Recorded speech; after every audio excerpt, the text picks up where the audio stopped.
উগদু আলিমান আও মুতাআল্লিমান আও মুহিব্বান আও মুস্তামিয়ান ফালা তাকুনুল খামিস ওয়া ইল্লা ফাতুহলাক।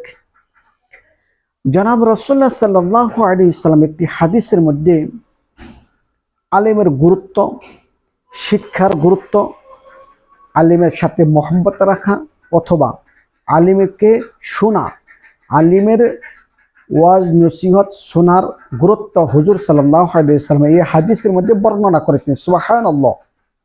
কি বলেছেন? যে তোমরা আলিম হও। এক নাম্বার কি বলছে? ওগুতু আলিমান, তোমরা আলিম হও। আও মুতাআল্লিমান, তা না হলে তোমরা শিখনেওয়ালা হলো, তালবে ইলম বনো, শিখো। আও মুহিব্বান, আর যদি তোমরা আলিম না হইতে পারো, তালবে ইলম না হইতে পারো, তো তোমরা কি করো? আলিমকে মহব্বত করো। আও মুস্তামিয়ান, আর তোমরা কি করো?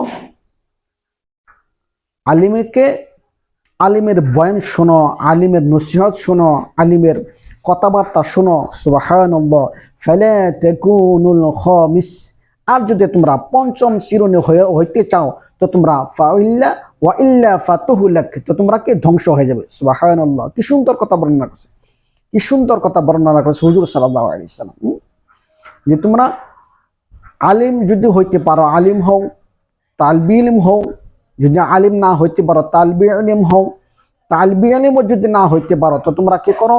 আলিমের সাথে আলিমকে মহব্বত করো, অথবা আলিমের বার্তা শুনো।